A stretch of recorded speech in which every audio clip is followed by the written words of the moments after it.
gosh. Isn't it amazing? And welcome to Modern Medieval, the podcast. I'm Megan. And I'm Elo.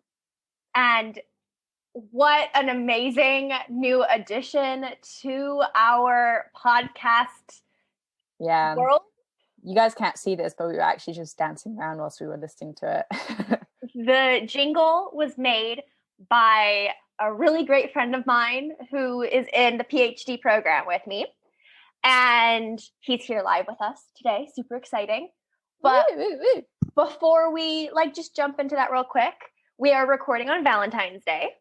Happy Valentine's. Woo! And of course we know that Valentine's Day is based off of Saint Valentine. Yeah. Who was an early Roman martyr. Yeah. And I didn't know this until I did research, that the way that we think of Valentine's Day with the exchange of gifts and whatnot comes not only from his legend of him curing a blind girl and then writing a letter to her saying, "You're Valentine," but also Geoffrey Chaucer and his short story, The Owls. Oh, no, I did not know that. Oh, that's cool. How that also links to the romance of Saint Valentine and everything. So just a quick shout out to Saint Valentine. Happy Valentine's Day to those who celebrate, to those who don't. Have a lovely day. And early Valentine's Day to those in the Orthodox Church. They celebrate July 6th. Oh, that's cool. So I think that there's more to celebrate in July. I find winter just a bit boring at the moment. I think it's also lockdown winter is just a bit much, but there's more to celebrate in July. Exactly. But I also just kind of wanted to bring up Valentine's Day as a segue into our guest, who is a Mr. Joe Burton, because Valentine's Day, with the gift giving and objects and material nature of it, I thought was kind of a wonderful... Lovely transition, Megan. Lovely. I tried. So welcome, Joe. Welcome. Hello, very excited to be here. This is, as I was saying to you guys before, this is the first time I've been on a podcast ever. So, oh my God, what an honor! I know, very, very interesting times. It makes more sense to celebrate Valentine's Day in summer. I think you associate romance with sort of nice temperate weather as opposed to the hard embrace of winter. I agree. Yeah. Apparently, some of it, at least from the Chaucer legend, was because they believed at that time that the birds mated in February. Oh. So, with the story, they were finding their partners. And Chaucer just being great in this story, the female... I think they're eagles. It was some sort of bird of prey. Asks Mother Nature to wait a year because none of the males are impressing her and she wants time. And Mother Nature says yes. And so it's female kind of empowerment, letting the woman choose to not choose that year. Nice. Oh, that's quite funny. So I guess to start off, tell us, Joe, who are you? Okay, so my name's Joe. Lovely to meet you too. I'm currently studying a PhD at Manchester with Megan. That's how I met you guys. That's how you invited me onto this podcast. But before that, I did an undergraduate degree at Salford in Manchester as well. So I've kind of gone full circle in visual arts. So I started out making things. That's how I sort of got my entrance into music. I used to make musical instruments from scrap metal and do live performance with them. It was kind of dystopian Mad Max vibe. That's so cool. Yeah, well, weirdly, my gateway into history actually, because I started writing a fake history, a pseudo history of the end of the world based around the meat industry. And that's what kind of got me into real history, because I was kind of conflating actual historical events with sort of this fake timeline I've written.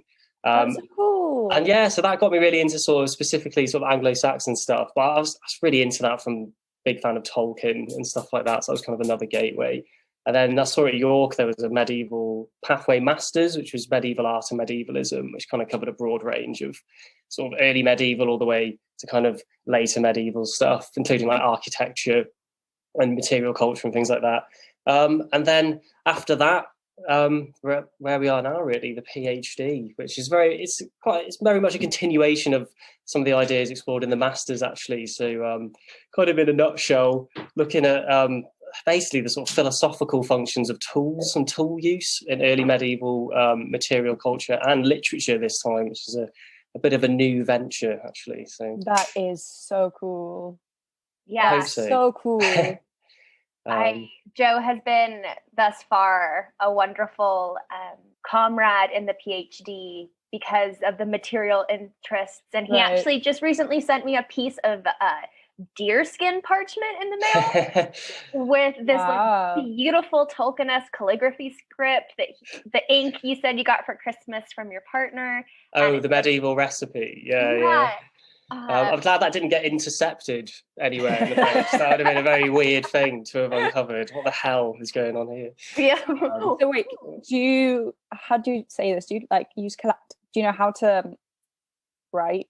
It's kind of it's like an ink dipping pen. My partner got me for Christmas, but even in school when I was a little kid, I really liked using calligraphy pens to write in my history books. It's just sort of gave it the aesthetic, but it sort of carried on into my adult life. But any excuse to do something like that's always.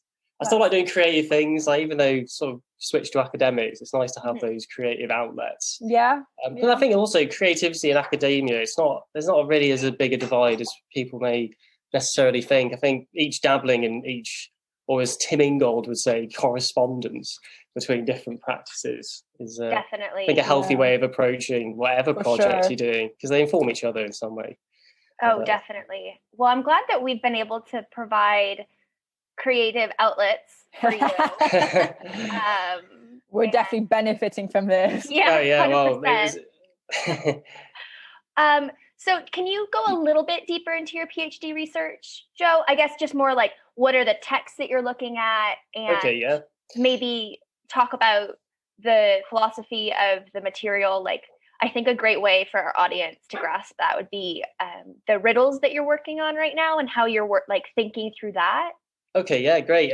Well, the idea itself spawned from my master's dissertation, which is looking at the Franks casket, which is a really famous object from 8th century Northumbria, which is in the British Museum, sadly dwarfed by Sutton Hoo, actually. It's like, that's kind of the main attraction. But that in itself is actually a very riddling object. It's covered in runes. Some of them are quite ostensible as well. They're sort of like pseudo runes on there. The whole thing's like designed to tease you and things like that. But it's got different scenes, from different points of history as well. So you've got Wayland the Smith, Remus and Romulus on one side, and then you've got the sort of heavily debated panel, which no one's quite sure, but sometimes it's the Sigurd legend.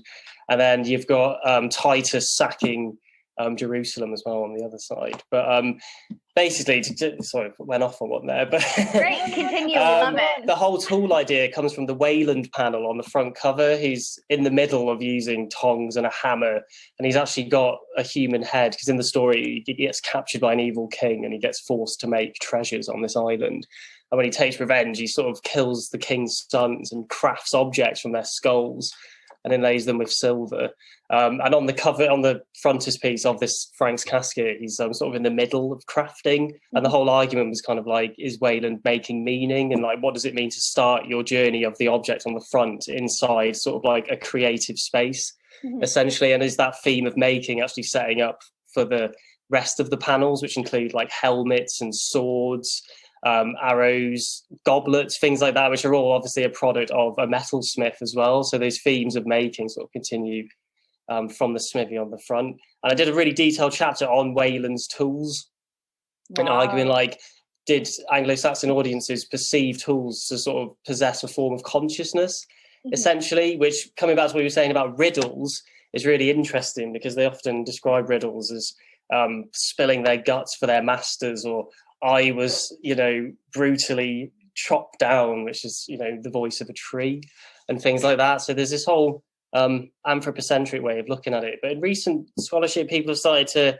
argue that are the objects actually informing humans, and do objects possess their own kind of, ontology is probably the technical word, or their own, again, consciousness operating outside of human observation, and do things possess their own kind of like lives, essentially, and do they have their own intentions, which is something I'm quite interested in an Anglo-Saxon sense, because looking at the sort of evidence, they definitely saw the object-centered world as kind of vibrant and alive, and sort of part of like a greater fabric of riddles as well. I mean, the Anglo-Saxons believed the mind itself was a weapon that could be sharpened and kind of molded from, engaging with riddles and other forms of knowledge as well.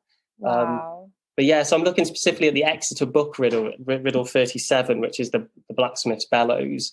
And that's a really interesting one. That's the really visceral one where it says, I'm going to spill my guts for my master, and I give my breath, but I'll always be kept alive. It's on those kind of lines. But it's really interesting, though, from a material point of view, because bellows were often made from goat skins and things like that. So you've got this whole kind of animal aspect in there as well, this kind of like manipulation of an animal, which itself is being turned into a lung, which is, kind of this sort of hybrid lung, kind of Frankenstein's monster. That way. That's probably getting a bit too far. That's so cool. Oh, it's great. I actually just pulled up the riddle while you were talking, Joe, and it's short, so I'll share it. Oh, please, yes. Also, because once you sent it to our group that we have with the fellow new PhDs, I was like, oh, this object is also speaking through the way that you narrate. Yeah, exactly, with the breathing and sort of inviting you to perform the function of.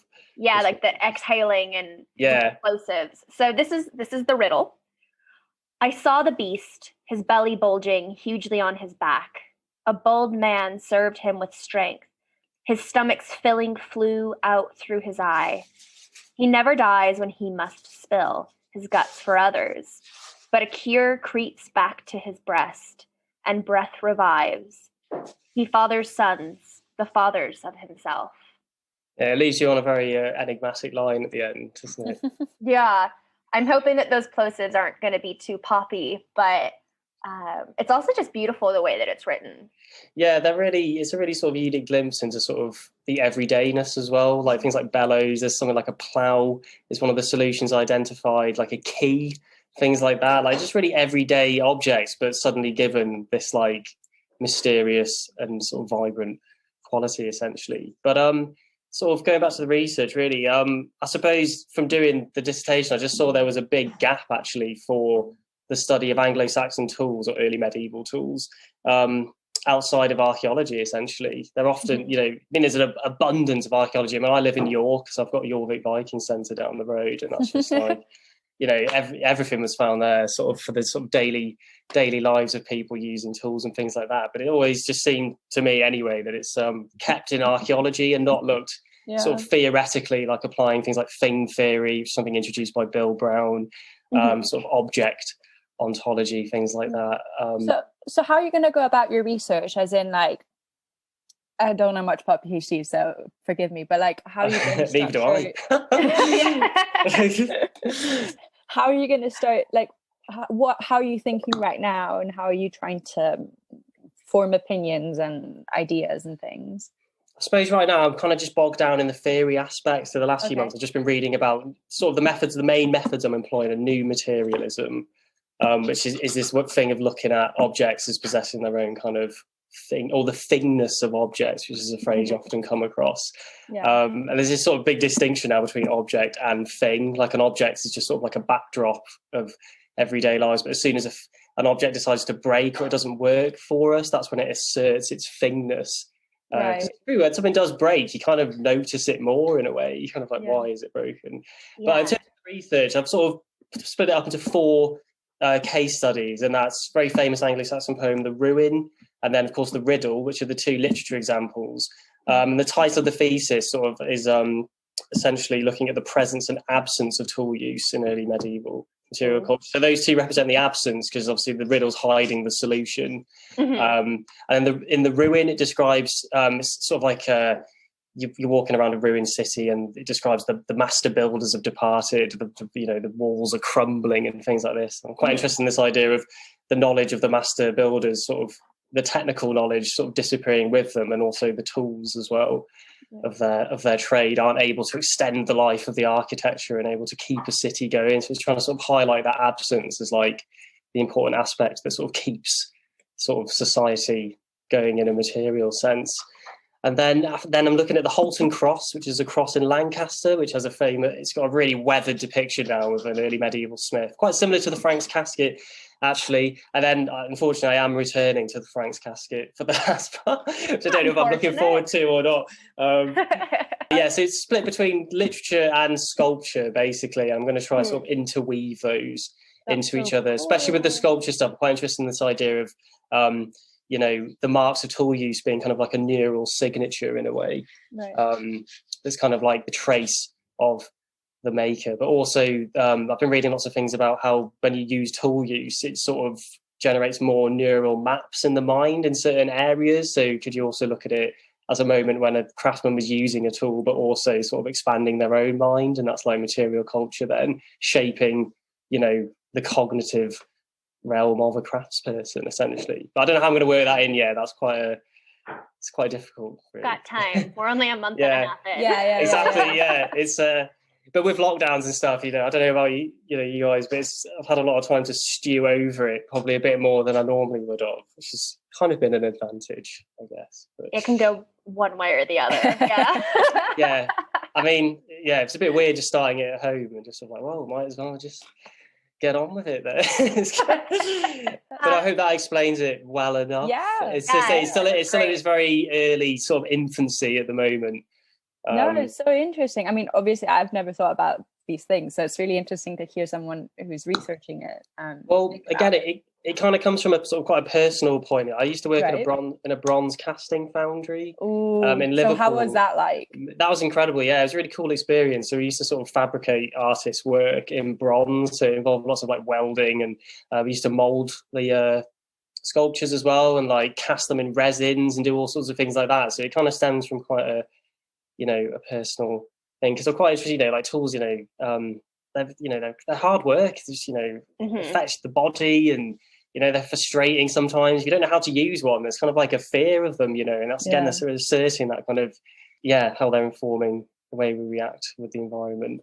And you have like the bodily awareness now as well, because I know in some of the conversations we've had, Joe, just because we are in the same program, of how sometimes academics write about something, but they don't understand the experience or the bodily kind of workings of working with those tools.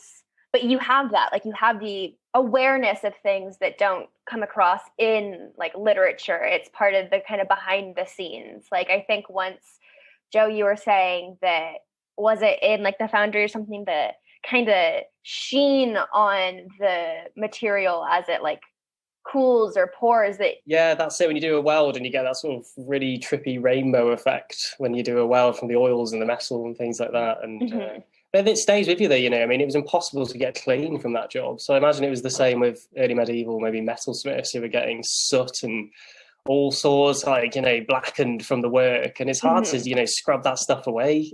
So it's kind of staying with you in that sense as well, kind of remnants or residue of a process. You're sort of becoming enmeshed with it or entangled. Exactly. I was going to say, you're kind of becoming that.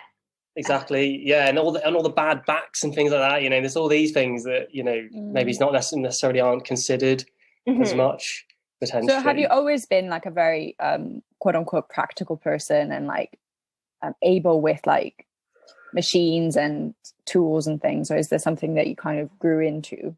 I would say so. Yeah, I think definitely like doing an undergraduate in fine art really sort of started to cement it.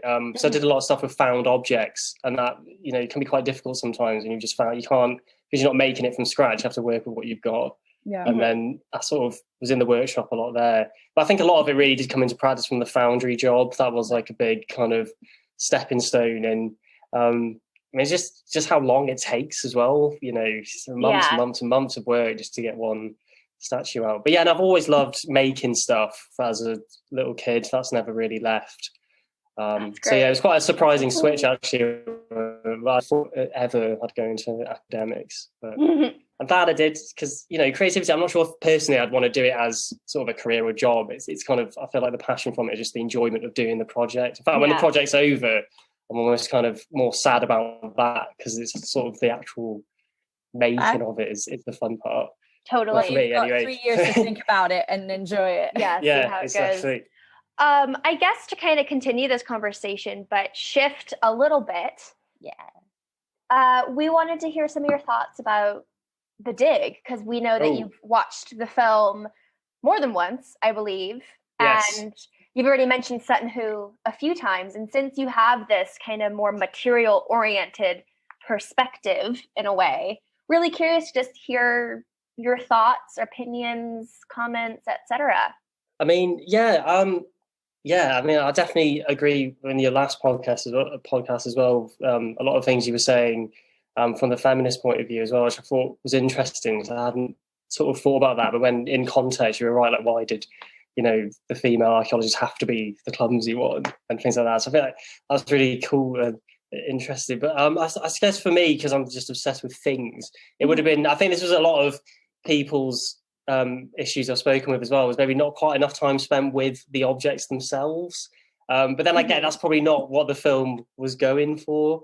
But it would have been nice to have seen, I mean, especially in situ. I mean, we only look at these objects in museums now. So that whole place and space is completely disconnected. But to actually see, these things found in situ in a burial context connected to, I mean, it's kind of arguing like, where does the entity end? Is that space the object's connected to part of the entity? And once you remove that, what else have you removed from the object as well? Because, how you look at things in a museum and how you'd look at something freshly discovered in its sort of setting, it's because that place was chosen by those people to facilitate these incredible objects. And, putting them in a different type of curation, if you think of it. Like, you had in the dig when it was being, choosing the place and going through the process of making the ship and, selecting the objects that were going to be buried with this person.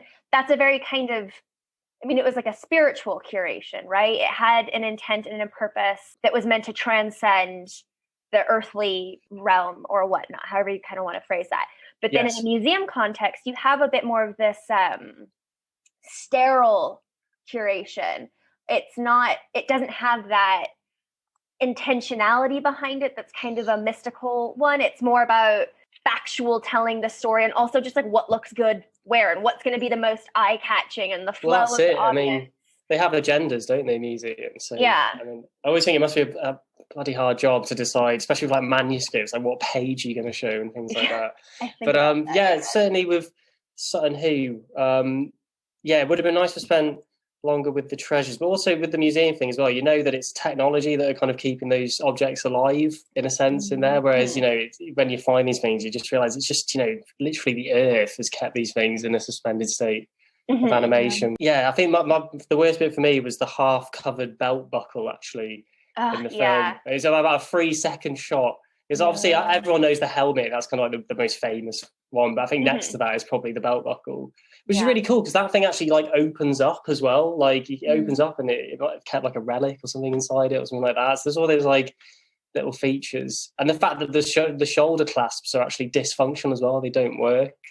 And that's just that whole idea of sort of that Roman influences coming in. Anglo-Saxons quite sort of like to maybe not consider themselves the heirs of the Roman sort of empire, but certainly saw themselves perhaps in some regards, especially material culture, as an extension of aspects of Roman things. You can definitely see that in Sutton Hoo. But then obviously you've got all that Germanic influence with the boars and all the zoomorphic animals and things like that. I mean, those things themselves are riddles. The helmet, you've got zoomorphic creatures everywhere that aren't necessarily obvious at first, like the eyebrows are wings, the body and the nose like the dragon is the body. and the bird.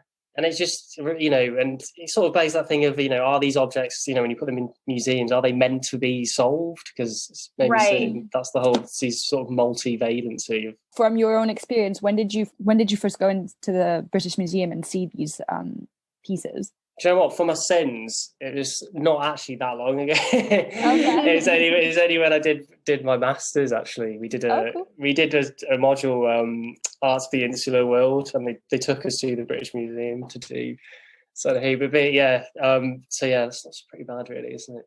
But, no. I think being brought up in Shropshire, I don't really. I think that also kind of just speaks, though, in a way to what kind of a core bit of your just research or thinking is, Joe, that it's like the awareness of the objects, and like you have to do the journey to the museum to see it, but it's kind of like when you see it and the awareness of where those pieces came from and how they were crafted, sometimes even if you see it later in life, makes it more of an experiential or kind of like pilgrimagey sort of thing. I don't know, at least I think that's a way to think of it, you know? Yeah, no, definitely. Sure. I would, no, it was, but all in all, though, I thought it was a good film. I can't, Ralph Fiennes, it had a great cast over in general. Yeah. It did a good job. We agree, just, there were just the certain things. And one other kind of criticism, I think I mentioned it last week, but I'm curious about how you think of this, Joe, is this is linked again to the lack of them looking and considering the objects, but the craft of these objects. I mean, they're so intricate and so detailed, and like the cloisonné work on this. And they would kind of show how, they got these objects and were, covered in dirt and potentially some sort of like, not rust, but like residue from just being in the earth for thousands of years or whatnot. And then there's like brief snippets of like when they were moving the objects into the house, for and put them under the bed. They're all pristine because they've been cleaned, but it's like we never really get to see just how extraordinary these objects are, even if they were professionally cleaned. But just like the interweaving, detail and how small some of these are, and then just like the working and craft of that. I don't know. And again, that sort of interplay with environment as well. It would have been nice to see them sort of glinting in the sunlight, like catching and dazzling like they would have done, when they were freshly sort of made. That kind of idea of attracting whoever's up in the sort of celestial realm. No, but it was nice to see a film that also centered around Anglo-Saxons for a change, albeit purely archaeology. But there's just a lot of Viking things, isn't there? There are. They're super hot right now. Because also, I mean, like, hopefully this will make a whole new generation interested in this and in the events. I mean, I know from my own personal thing, I'll go back to the British Museum and actually go to the Sutton Hoo area, because I think I've walked past it, but when you go into a museum and there's so much and you just it's overwhelming, the British Museum. And I haven't seen it yet, so this is definitely it's in our list, isn't it? a thing for me to want to do now. I mean, unfortunately, when I lived in London, half of that was during a pandemic lockdown, so things were not accessible. No. But this is great. So let's pivot.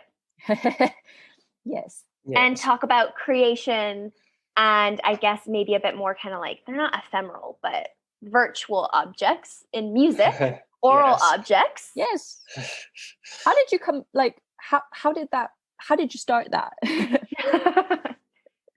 I guess it came out of a place of frustration, actually, because I do play drums and banjo. What? Just play my banjo's broken at the moment, unfortunately. We would have asked you to play a little. I know, I would have. I'm desperate to play it. But that would have been so fun. I know, I will when I get it fixed. I don't know if music shops are even. I doubt they're open at the moment. But it's something beyond my skills to repair, I'm afraid.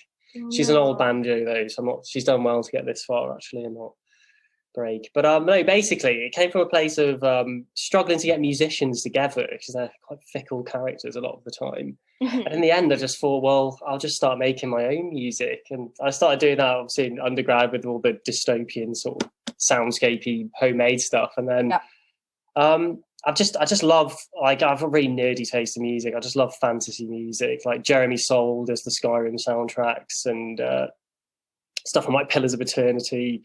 It's just like, I love game soundtracks, but I don't actually play games. But I was just but anything like that. And I just sort of thought, well, is there any good sort of like medievally software out there to start playing around on my computer? And then there was just this perfect thing called Era 2 Medieval Legends, and I sort of delved in that. My first album's very much an experiment with that software, really. So, let's plug you in. Yeah, I've always about it. That's it. But I've always liked that kind of music, and I never thought I'd sort of really be able to make that kind of music myself. So it's been quite nice to sort of venture into a sort of composition, or like really thinking about each note and how it progresses, and thinking about a narrative, which has definitely been the case with this later album, Legends of Alderley, because that's releasing today. Released today, yeah. Released at what time is it now? 10 minutes. The YouTube released. Oh my god! I know, but certainly, yeah. So the first album, which was called Songs from the Earthly Kingdom, that was that was a very sort of getting used to the software kind of vibe. It's kind of like an ambient, medievally neo folk vibe to it. But this new one has been based off one of my favourite books, actually. So that's been fun. So it's been like a sort of musical response to some of the chapters. So in essence, it's kind of like a soundtrack to a book, really, which in itself is quite strange. Which is so cool. Great. And yeah, so Joe, before we recorded today, sent us a link to the album, and so I've given it a listen twice. Yeah, like the first person to listen at all. So thank you for that. So privileged. And the first time I was telling you, the first time I listened, I just kind of was listening. I was making coffee. I wasn't necessarily actively listening. Yeah. And there were a few songs that stood out just because they have the aesthetic of things that I personally, enjoy. Oh yeah, really of course. That's strings or whatnot. But then the second time, I was trying to pay a little bit more attention because I don't know the legend, and we will ask you about that in a second, Joe. But I know nothing about this legend. Neither do I just know that it's in England and it's called The Legend of Alderley Edge. That's it. That's literally it. And so it's been really interesting, and I'll be curious to listen again now that I'll know this story. But I was telling you, Joe, I was like, oh, I can kind of hear a slight narrative arc in this music, and that there are points where I'm like, oh, this kind of sounds like a confrontation, like the penultimate song, the Headless Cross. Oh yeah, that's like the final showdown, if you like. And it sounds like that, but it's like also fucking awesum. It's like intense strings and I actually like that one, yeah. Drums. But the one before that, the Wood of Radnor, I'm hoping I'm pronouncing that properly. Yeah, that's definitely how I've been pronouncing it. But I was telling you that there's this one part where I don't know what instrument it is, but it's kind of like a tinking sound or a tinkling sound, and there's lots of there's a music box I use quite a lot, which is cool, which is nice, and then glockenspiel as well. I like a glockenspiel. So I'm ignorant. What's a music box? A music box is kind of like like the little things you turn, like those little. You can get them okay. like a little. Okay. It's one of those. I was just like, I don't know what that is. No. It's that's so cool. It's called Hannah Peel's music box, and that's so cool. Yeah, there's loads of good stuff like that out there. And do you record each instrument one at a time, or how do you do it? Yeah, so basically, when you're sort of making it, you've got loads of tracks. So each track's composed of about between 50 and 60 separate elements, essentially. So you've got cellos, strings, sort of like your core stuff, and then you've got your nice floaty sort of bells and things like that. But I really like sort of throwing subtle synths in there as well, just for that ambience stuff. The thing with music, weirdly, is it's almost the things that you don't hear. It's kind of like cooking a meal, that you've got sort of your main ingredients, but those little bits of seasoning that if it wasn't there, you probably would notice. But equally, it's subtle. It's kind of, and also space in music is really important. I'm a big advocate for the dramatic pause in a song, because I feel like that's weirdly when silence is when you're most drawn in. Right. That anticipation of what's going to kick in next kind of actually brings you more into the song. Weirdly, I think it was famous composer like Beethoven, almost one of the big famous composers, said it's also the silence in between.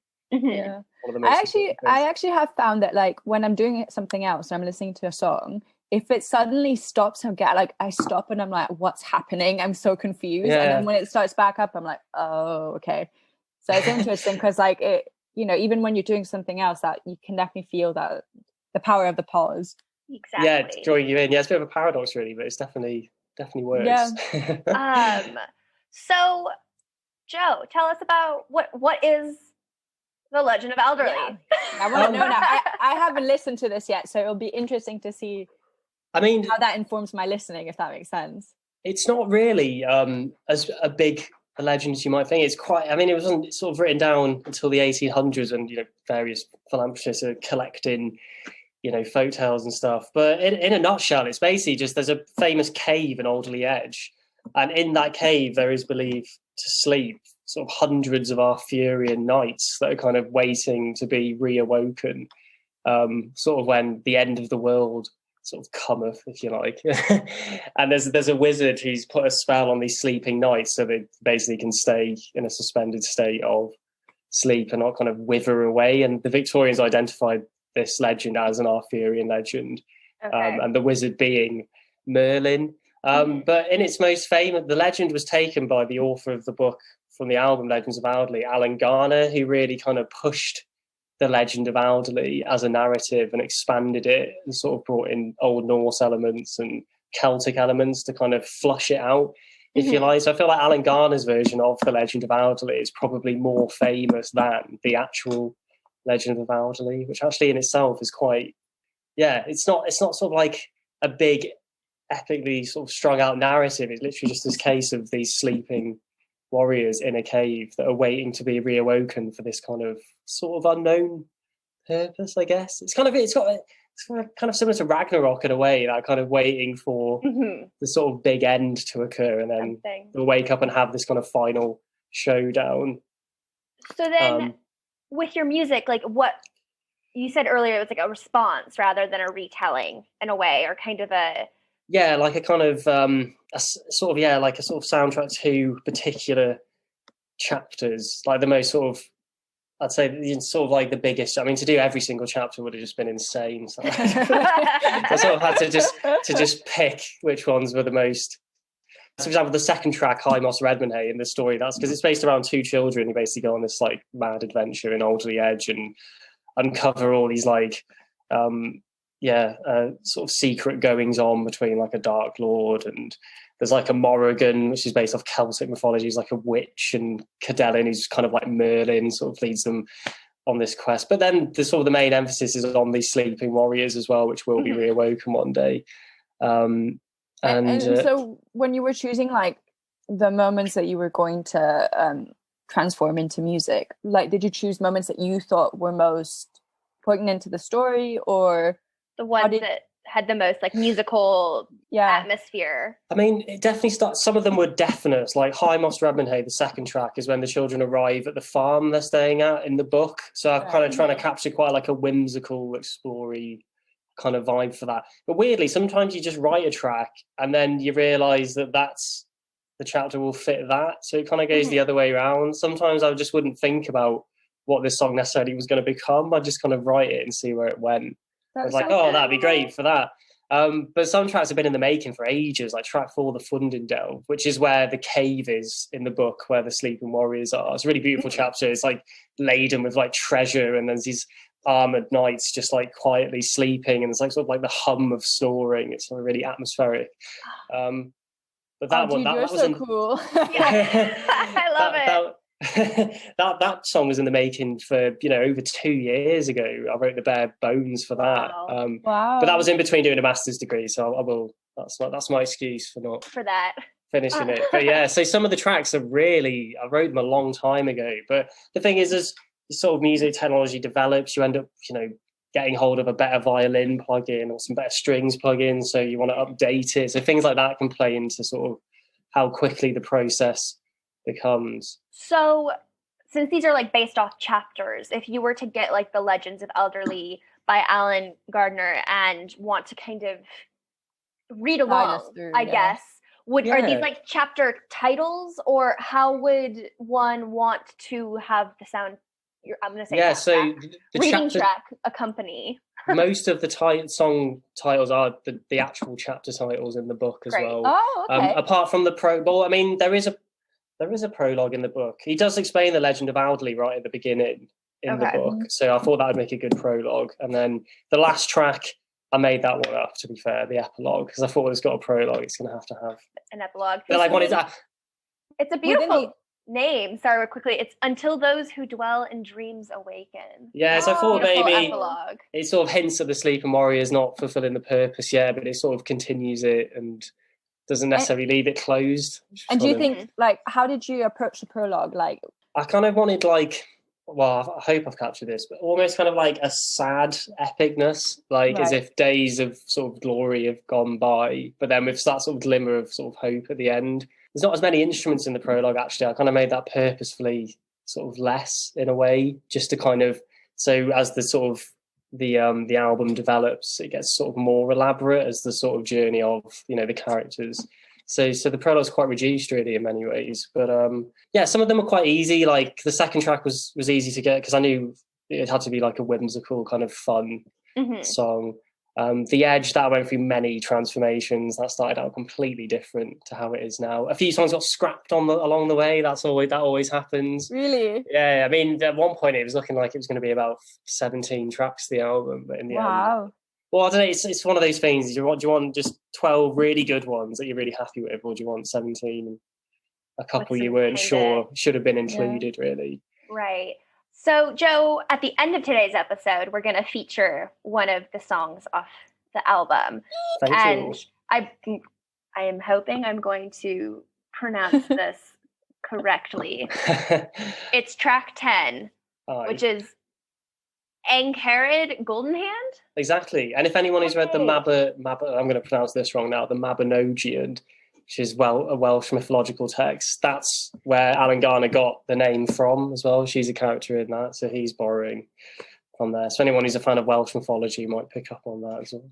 And what's the brief story or what occurs so that our audience, when they listen, can see if there's any. So in the book, Angharad Golden Hands, they meet her in a place called the Earl Delving, which is a song on the album as well. And that's kind of this realm within like a big catacomb, like caverns, but it's like this kind of serene, picturesque sort of oasis in the middle of a kind of sort of jagged, kind of rocky sort of area. And Angharad Golden Hand gives Susan one of the sort of the most important objects essentially in the book, which is the Weird Stone of Brisingamen, which is the book by Alan Garner, or Firefrost as it's referred to as well. So it's like this really sort of powerful jewel that allows Susan to kind of channel this power that helps in the fight against the Morrigan, which is the witch, and a character called Grimnir as well. And if anyone's who's familiar with Norse mythology, you'll know Grimnir is a guise Odin takes when he goes to seek when he goes to visit a king. And when he's seeking hospitality, and the king unwisely refuses, but when he realises it's Odin, he slips and falls on his own sword. Okay. I think Grimnir just means hooded one, actually. So it's not. But in the book, he's really sinister. He's horrible. He's always around foul mist, and he smells really bad. And he kind of like creeps around. And Odin's always creepy and doing he's always up to vicious things. Yeah. That's great. I'm so excited. And to kind of bring it back home to the modern medieval, core. So you wrote our jingle. I did, yes. I think this is the third version. The final one is your third rendition. Yeah, well, I had to make sure you guys are happy with the melodies. And then, Oh, no, dude, we were happy from the first one. Great. But in what you were saying earlier when you were talking about music and kind of like the layering and the spacing, I do think that this last one it's amazing. Is the best of the three. I mean, we were jazzed from the first one, of course, but I mean, that's it. There's so much where, you've got to write the thing, and then you've got things like equalizing, getting all your frequencies right, which can be a pain. If you're working with things like whistles and really high end instruments like high frequency, it can be so hard to get them sounding, not harsh essentially. Right. And there's like things like compression, things you've got to take into account, and all sorts of stuff. But no, it was really fun to do though. As I say before, it was a bit of a challenge really, like to make something so short but sort of capture the sort of, the vibe of the podcast essentially. I think you fucking slayed it. I think that it's like it's amazing. And I think you said it's the first time that you've used lute, or I haven't used it. There's one of the instruments is you've got a Renaissance lute on there and a medieval lute, and I think I went for the medieval lute.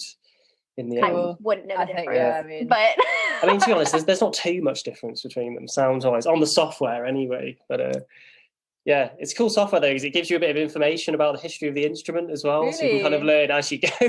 Yeah, so it'll tell you. So if you wanted to make really historically accurate music, you could look at what century it's actually from. And anachronism, it's always a tool, isn't it? Yeah. And it's also great because I didn't notice it really until you mentioned it, Joe. But the end, as it kind of starts to fade out, it becomes a bit more synthy. And you were saying that it's entering into the modern from the with medieval modern. I thought it was a nice homage. It's so cool. I think that's just such a great example of like the subtleties in music and that layering and that spacing and like build up and just like the craft, the all the work and attention to detail.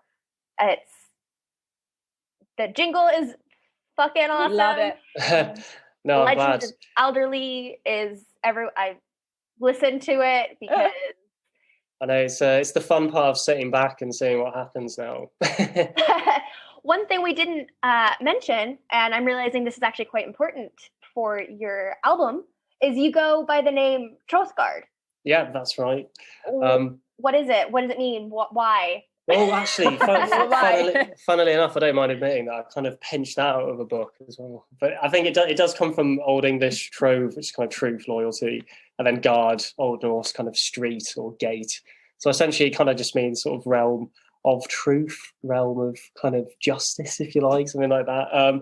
But the name comes from a book by, what's his name? Stephen Donaldson, that's it.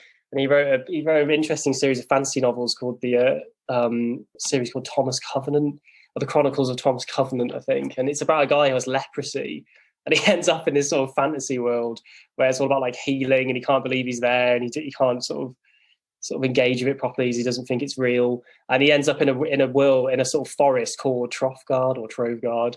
And it's kind of this beautiful, serene, kind of transient forest realm. And I came across it and I thought, if I ever do a musical project that's medieval, I'd like to use that as a name.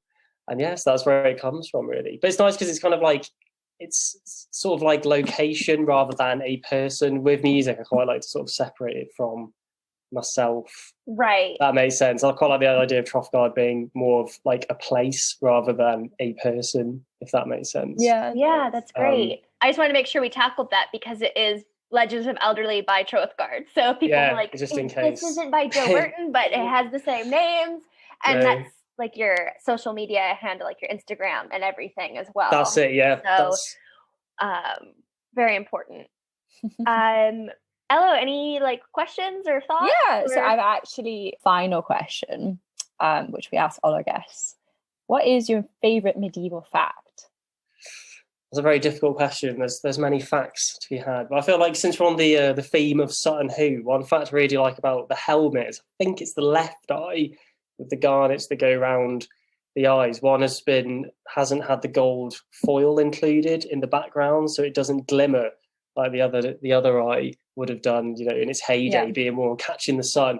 And they think maybe that's to reference Woden, or sort of Anglo-Saxon equivalent of Odin, who sort of famously had his eye removed to gain runic knowledge. So it's quite interesting that the helmet, the sort of the Grim helm, it's often referred to, could also be a reference to that sort of giving up of knowledge. And then the helmet itself being quite a riddling thing with all its zoomorphic creatures and the things you don't necessarily notice straight away. And even in its degraded state, it's kind of even more of a riddle now anyway. So that's kind of the thing asserting its thingness, if you like, choosing to degrade and not allowing us full mastery over its interpretation. But I think certainly, that's one of my favourite facts, because is it done on purpose? Was it a mistake? Or you can never quite tell these things. That's a great object. I feel like it's such a capstone of this conversation. Yeah, no, it's amazing. I thought might as well keep it relevant to the dig. Yeah. We want you to hold on so that you can trumpet out with us, Joe. But before we do that, where can we find your music or where you post things on social media? So on YouTube, if you just type in Trothgard, that'll take you straight to the stuff. No one else has used the name yet, so that's quite handy. Very rare. Yeah, very rare. And luckily, if you just type Trothgard into Google, it comes up straight away with the Bandcamp, YouTubes. But for Instagram, Trothgard Music. On YouTube, Trothgard Music as well. But yeah, fairly easy to get a hold of. I'm thinking of looking into getting things on Spotify this time, potentially. So I'll keep you posted about that. Okay, yeah, I'll have to inquire of you guys how it works, actually. So I'm not too sure how to go about it. But definitely. But yeah, it's super easy. It's super easy to find, fortunately. I picked a good name there because it's the first thing on Google if you type it in, which is handy. Good choice. That's great. And it'll be in the show notes as well. But sometimes people don't check show notes. So I wanted to make sure that got that. Ella, why don't you start signing us off? All right. So if you've enjoyed this episode and want to listen to some more, please know that you can find us on Spotify, Apple Podcasts, Audible, YouTube, and Amazon just by typing Modern Medieval Podcast. You can find us on social media if you want to interact with us on Instagram by typing podcast.modern.medieval. On Facebook, we've got both a group and a page. You just type Modern Medieval the podcast. And finally, on email, if you want to drop us a line by typing modern.medieval.podcast@gmail.com. Yes, and then we've got Twitter, final one, which is under the handle @medieval_modern. And get ready, because this week we will be blasting you away with all the promotions and exciting materials linking to Trothgard. Did you, Mr. Joe Burton? And thank you just so much, Joe, for everything, for agreeing to come on. You're welcome. Thank you as well. It's been really fun. Yeah, it's so interesting. I can't wait to have you back in a while and you could tell us more about your research, because I'm great. Yeah, hopefully I'll be a bit better informed by that point. You sound much more informed than I currently do in my research project at the moment. But so Joe, at the end of episodes, you heard last week, we kind of just goofily trumpet out, but it's a thing that we do. Will you please join us in our trumpeting? I'm sure I can do that. That's fine. It'd be a shameful thing for a musician to refuse. Great. So until next time, I'm Megan. And I'm Ella, and this is Modern Medieval, the podcast.